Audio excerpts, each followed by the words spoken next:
继续来关心这霸凌的事件。劳动部下面的北分署有公务人员和长官霸凌出来行底路，调查了后认定无直接关系。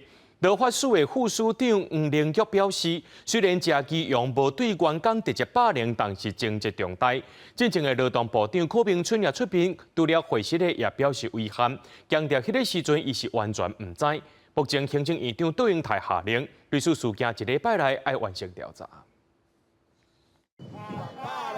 要真相！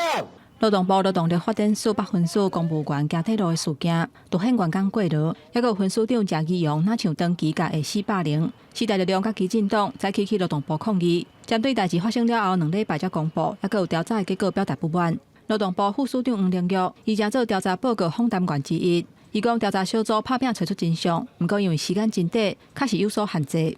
调查出来应该是说他没有对无缘有直接的 霸凌，但是因为他的领导风格造成这样的一个环境跟氛围，可能有间接影响。事实上，这个结论是有证称他是职场霸凌，而且情节重大。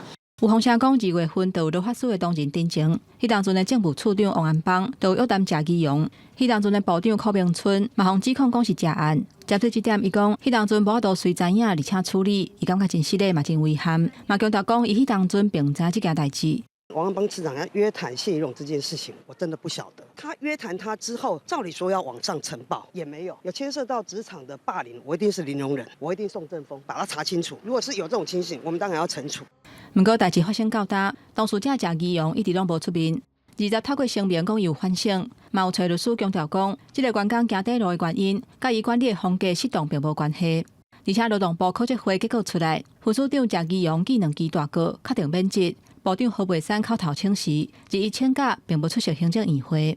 部长有口头请辞，院长也已经说过了，还是要请部长先完成手上的任务，然后先把这个责任追究完成。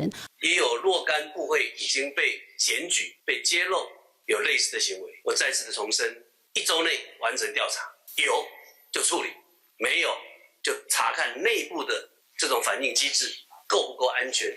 杜英泰甲罗总统拢甲受到影响的公务同仁会室内，杜英泰嘛向各部会下3项命令，请各首长爱自我要求甲调查，而且预防佫发生，还有强化机制保护同仁。目前专案移送检调，新北地检署已经分他2案，甲谢基勇来做被告来调查，向渎职的罪嫌来侦办。记者综合报道。